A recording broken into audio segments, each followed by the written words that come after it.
Hello everyone, welcome back to this channel. Students, आज के class में हम लोग एक बिल्कुल नया चैप्टर के साथ शुरू करने वाले हैं, जहां पे हमें टूल्स ऑफ फाइनेंशियल एनालिसिस इस चैप्टर में कुछ थिंग्स ऐसा मिलेगा कि जहां पे किसी एक कंपनी के अंदर अगर हम लोग मान के चलते हैं कि इन्वेस्ट करने की सोचेंगे, तब जाके बिफोर दैट इन्वेस्टमेंट हम लोग कुछ पैरामीट्रिक स्केल को देखेंगे। कुछ उससे जुड़ा कुछ ट्रिक्स होगा, कुछ पॉलिसीज होगा, कुछ सिस्टम्स होगा जो हमें फॉलो करनी है, कुछ एरिथमेटिक्स से। सो आज के क्लास में हम लोग उसी सब डिस्कस करने वाले हैं और कंपनी का जो फाइनेंशियल्स है वो कितना दमदार है और उसमें कितना ड्रॉबैक्स है, इसको हम लोग सीखेंगे। चलिए शुरू करते हैं। तो स्टूडेंट्स, फर्स्ट ऑफ ऑल हम लोग यहाँ पे लिखेंगे टूल्स फॉर फाइनेंशियल एनालिसिस। ठीक है, तो students, tools for financial analysis, इसमें कुछ चीजें हमें ऐसा देखने को मिलेगा कि जहां पे हमें एनालाइज करना होगा। तो कुछ स्टेप्स यहाँ पे है, जैसे कि फर्स्ट स्टेप में हम लोग लिखेंगे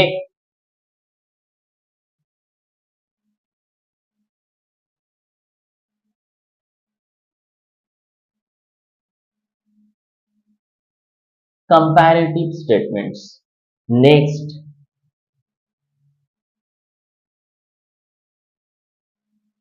common size statements. Next,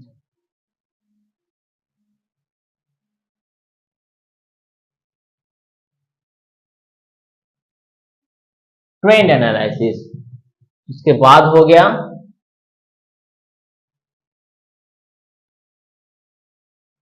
fund flow analysis.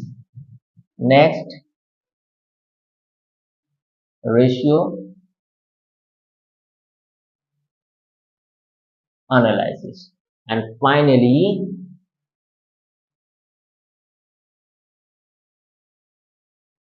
Cash flow analysis. तो स्टूडेंट्स, ये जो हमारे पास पॉइंट्स होता है ये बेहद क्रूशियल्स होता है एक एक कंपनी का जो फाइनेंशियल्स, उसमें जो स्टेबिलिटीज है उसको आइडेंटिफाई करने के लिए। ठीक है, तो कैश फ्लो एनालिसिस के अंदर हमें ये देखने को मिलता है कि कंपनी के पास जितना कैश होता है, ठीक है, वो कौन कौन से फ्लोज के अंदर आता है। जैसे कि मान लीजिए कि कुछ 1 करोड़ रुपए से एक कंपनी स्टार्ट हुआ, तो उस 1 करोड़ रुपए किसी एक डिपार्टमेंट पे नहीं लगेगा। तो डिफरेंट सिनारियो के अंदर प्रोडक्शन, फिनिश्ड गुड्स और रॉ मटेरियल कंज्यूम्स, वेजेस पे सब, उसमें कौन कौन से सेक्टर्स के अंदर कैश फ्लो हो रहा है। तो ये हमें इस कैश फ्लो एनालिसिस के अंदर ये जानने को मिलता है। Next, ratio analysis. कुछ फाइनेंशियल रेशियोज होता है, जैसे कि करंट रेशियो हो गया, ऑपरेटिंग रेशियो हो गया, उसके बाद एसिड टेस्ट लिक्विड रेशियो, ये सब हो गया, ये वगैरह वगैरह हम लोगों को ये रेशियो एनालिसिस के अंदर ये सब देखने को मिलता है। नेक्स्ट होता है फंड फ्लो। ये फंड फ्लो जो है ये भी इंपॉर्टेंट है। ये फंड्स कहां से आता है, कब आया, कैसे आया, कौन कौन से सोर्सेस है जो कंपनी को फंड यहाँ पे देके हेल्प आउट किया या सिस्टम्स को आगे बढ़ाने में मदद की, ये सब जो है ये फंड फ्लो एनालिसिस के अंदर आता है।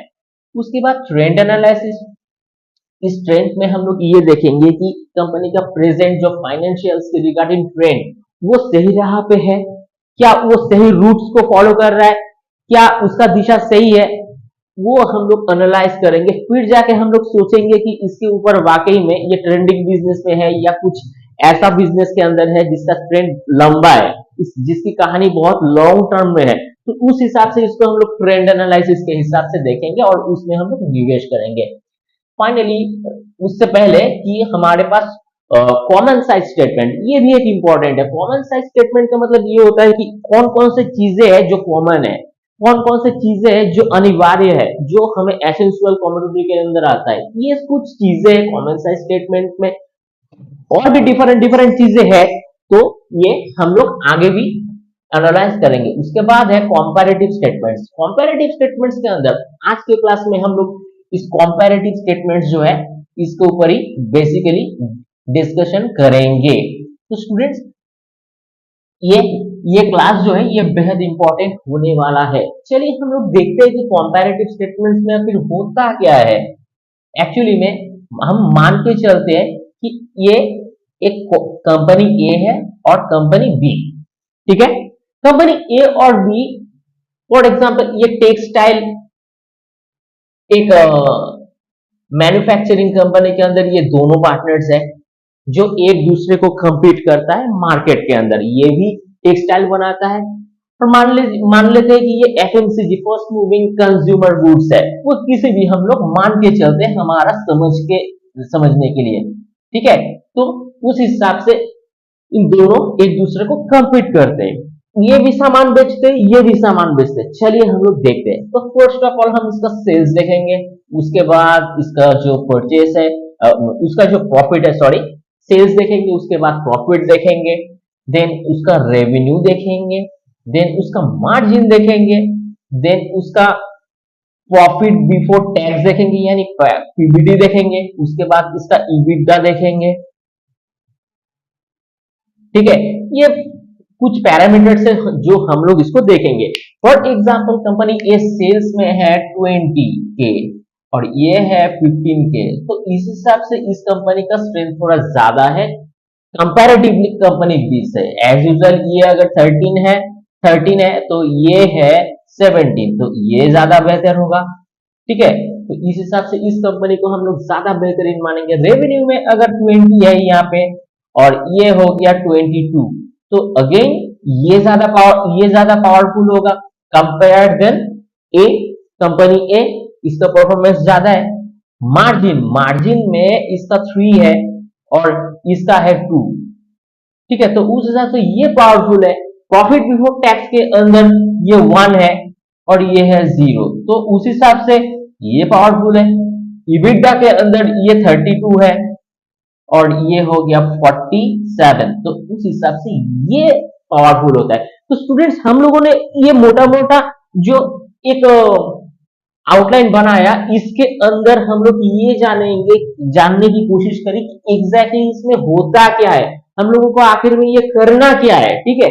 तो हमें एग्जैक्टली इस कंपैरेटिव स्टेटमेंट्स के अंदर यही कंपेयर करना है कि कंपनी एक दूसरे से कितना ज्यादा है। हम लोग कंपनी ए के ऊपर निवेश करें या बी के ऊपर। चलिए कंपैरेटिव स्टेटमेंट्स का एक हमारे पास जो एक जो सीक्वेंस होगा, जो हमारे पास एक फॉर्मेशन होगा जिसके थ्रू हम लोग इसको और भी नजदीक से जानने की कोशिश करेंगे। तो स्टूडेंट्स कंपैरेटिव स्टेटमेंट्स में स्टूडेंट्स हमारे पास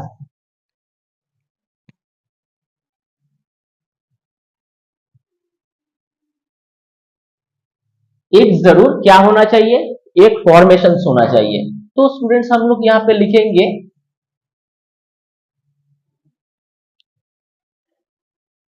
particular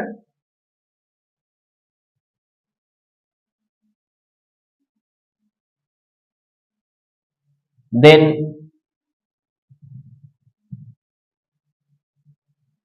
previous year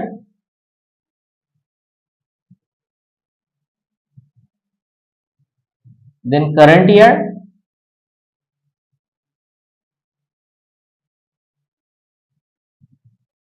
then absolute change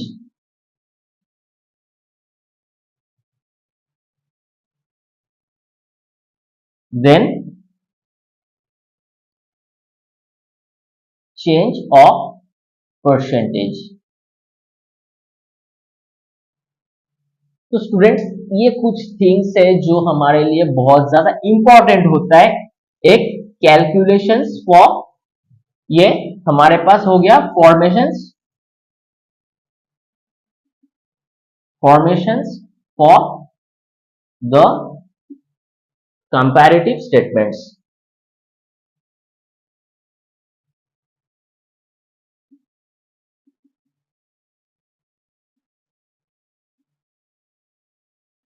ठीक है।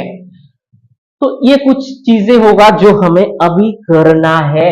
चलिए हम लोग देखते हैं कि पर्टिकुलर्स में क्या होता है। फर्स्ट ऑफ ऑल हमारा होगा जो पॉइंट है नेट सेल्स, ठीक है। नेट सेल्स के बाद हमें क्या करना है, यहाँ पे लेस कर देना है,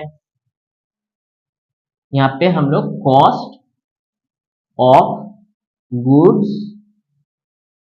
सोल्ड, ठीक है। तो इसको कॉस्ट ऑफ गुड्स सोल्ड को हम लोग क्या कर देंगे, इससे सब्ट्रैक्ट कर देंगे। उसके बाद आता है ग्रॉस प्रॉफिट। ग्रॉस प्रॉफिट से हम लोग क्या करेंगे, इससे हम लोग से लेस कर देंगे ऑपरेटिंग एक्सपेंसेस। अच्छा स्टूडेंट्स, ऑपरेटिंग एक्सपेंसेस के अंदर हम लोग एक चीज लिख देते हैं, वो होता है administration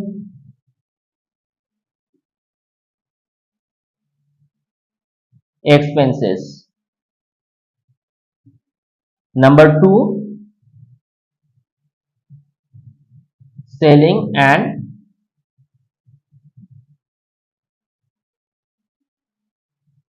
distribution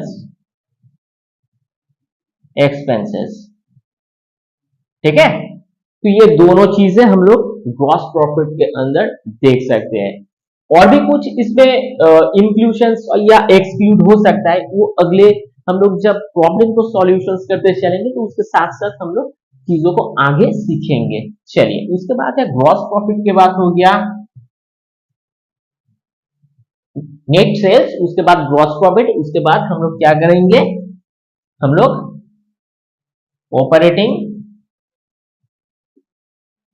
expenses.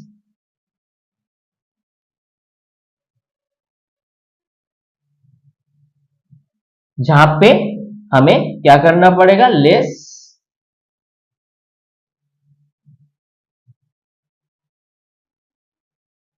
Other income, ठीक है। हम लोग अदर इनकम को इससे लेस कर देंगे। उसके बाद जो हमारे पॉइंट्स में आएगा वो होगा earning before interest and tax. इसको हम लोग शॉर्ट फॉर्म के अंदर ऐसे भी बोल सकते हैं,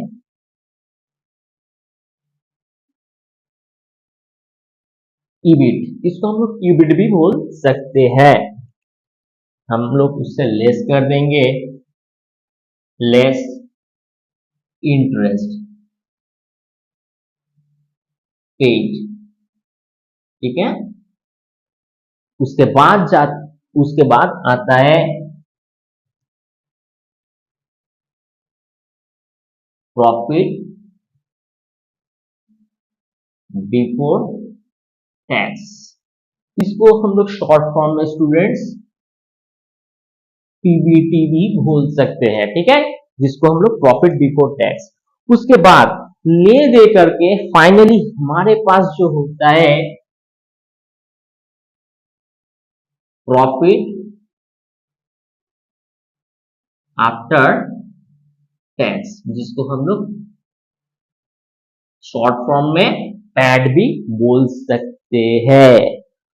तो स्टूडेंट्स इससे जुड़ा कुछ कैलकुलेशंस चलिए हम लोग आगे की जो यहाँ पे कॉलम्स है उसके अंदर हम लोग देख लेते हैं, ताकि हमें मोटा मोटा एक आइडिया हो जाता है कि एग्जैक्टली हमें करना क्या है, कौन से सीक्वेंस को हमें फॉलो करते चलना है। चलिए देखते हैं। तो नेट सेल्स के अंदर स्टूडेंट्स आप देख सकते हो, फॉर एग्जाम्पल हम लोग 10 के मान लेते हैं, ठीक है, और ग्रॉस प्रॉफिट जो है वो 20 के है, ठीक है। ऑपरेटिंग एक्सपेंसेस 25 के हैं, यहाँ पे हम लोग 50 के मान के चलते हैं। यहाँ पे प्रॉफिट बिफोर टैक्स यहाँ पे हमें 40 मान के चलते हैं। चलिए इसको हम लोग करंट ईयर के साथ कंपेयर करते हैं। फॉर एग्जांपल यहाँ पे 20 के हैं करंट ईयर में, लास्ट ईयर प्रीवियस ईयर में ये 10 था, अभी 20 है। इसमें 20 था, इसमें 40 हो गया, इसमें 25 था, हो गया 50, यहाँ पे 50 था, यहाँ पे हो गया 40, और यहाँ पे 40 था, यहाँ पे हो गया 20। और फाइनली प्रॉफिट आफ्टर टैक्स यहाँ पे 50 था, यहाँ पे हो गया 60। तो ये सब जो है इसको हम लोग देखेंगे। अगर 10 के था करंट ईयर में तो एब्सोल्यूट चेंज आया यहाँ पे 10 के, यहाँ पे 20 के, ठीक है, यहाँ पे 25 के एब्सोल्यूट चेंज है, 50 से यहाँ पे 10 के। हम इनको अगर इसको हम लोग एक दूसरे से सब्ट्रैक्ट कर देते तो डिफरेंस ये निकल के आता है, यहाँ पे 20 के और यहाँ पे फाइनली 10 के। तो चलिए स्टूडेंट्स चेंज ऑफ परसेंटेज के अंदर देख लेते हैं कि एग्जैक्ट में होता क्या है। यहाँ पे 10 के हम लोग लिखते हैं 10 डिवाइडेड बाय ये जो प्रीवियस ईयर है, एग्जैक्टली हम लोगों को सिर्फ और सिर्फ ये जो दोनों है इस दोनों को हम लोगों को रिलेटिव करना पड़ेगा हर एक सीक्वेंस के अंदर, फिर जाके हमारा टोटल जो है ये सीक्वेंस फॉलो हो जाता है। तो चलिए हम लोग प्रोडक्ट से करते हैं इसको। 10 बाई यहाँ पे 10 इंटू 100, यहाँ पे भी 20 बाई 20 इंटू 100, यहाँ पे भी 25 बाई 25 इंटू 100, यहाँ पे 10 बाई 50 इंटू 100, यहाँ पे 2 बाई 20 बाई 40 इंटू 100 और फाइनली यहाँ पे 10 बाई 50 इंटू 100। चलिए फटाक से हम लोग कर लेते हैं इसको। ये क्या होता है, 10 को क्रॉस कर देंगे यानी कि 100% यहाँ पे चेंज ऑफ परसेंटेज हुआ। Again 20 will be cut, so 100% will be change हुआ। ये 100% ये वेरी कर सकता है, ये वेरिएबल है। हम लोगों ने सिर्फ समझने के लिए कुछ नंबर्स इसमें इंक्लूड करी कि एग्जैक्टली ये यही ना हो, ये डिफरेंट तरीके से ही हो सकता है। तो ये 25 will be cut and finally ये भी ये 100% चेंज है, ठीक है। और 50 और 10 जो है सो यहाँ पे 20% है, so we can write here 20% change, ठीक है। So again 1010 cut and 2 and 4 so 2 so 250, so we can write the 50, so 50% change of profit and again 2 so equal to 20%। तो स्टूडेंट्स आप जरूर इस वीडियो को लाइक शेयर सब्सक्राइब कर देना। और स्टूडेंट्स तो हमारे पास ये बिल्कुल प्रॉफिट जो प्रॉफिट आफ्टर टैक्स है ये बन के बिल्कुल रेडी है। तो हम लोग जब ये कंपैरेटिव स्टेटमेंट्स करेंगे तो ऐसे कुछ हमारे पास कंस्ट्रक्शंस करने के लिए बोला जाएगा। तो स्टूडेंट्स ये जो हम लोग ने फॉर्मेशंस करी, जो फॉर्मेट अपने हम लोगों ने करी, ये बेहद इंपॉर्टेंट है, इसको आपको लर्न करना है। लर्न मतलब ये आपको इस चीज को सिर्फ इस सीक्वेंस को समझना है, तो उसके बाद लर्न करने की जरूरत ही नहीं। इससे जुड़ा और भी पैटर्न हो सकता है, ऐसा भी हो सकता है, ऐसा नहीं है कि यही पूछ लिया आपके एग्जामिनेशन के पेपर में। ये भी हो सकता है कि इससे जुड़ा और भी एक पैटर्न हो, ये भी पूछा जाए। लेकिन आपके पास अगर इस सीक्वेंस का इस टाइप का सेंस है, ऑब्वियसली आप किसी भी पैटर्न को इजीली कर लोगे, ठीक है। I don't think it will be any type of problem. So आप इसको ना बहुत अच्छे से प्रैक्टिस करो। सिर्फ और सिर्फ इस चीजों को अगर आप समझ लेते हो तो टूल्स ऑफ फाइनेंशियल एनालिसिस का कंपैरेटिव स्टेटमेंट्स के अंदर कहीं पे भी किसी में भी कोई वैरायटीज या वेरिएशंस लाएगा क्वेश्चंस के अंदर तो आप इजीली उसको सॉल्व कर लोगे। आप इसका जल्दी से स्क्रीनशॉट ले लो। चलिए स्टूडेंट्स नेक्स्ट क्लास के अंदर हम लोग और भी ज्यादा कुछ चीजें हम लोग सीखेंगे, जो प्रॉब्लम प्रैक्टिकल प्रॉब्लम होगा वो सॉल्व होगा, तो उसमें और भी ज्यादा कुछ चीजें जो होगा वो हमें समझ में आएगा। और हर एक पॉइंट बहुत बेहद इंपॉर्टेंट है, ये भी हम लोग नेक्स्ट क्लास में करते चलेंगे। सो मिलते हैं नेक्स्ट क्लास में, तब तक के लिए थैंक यू।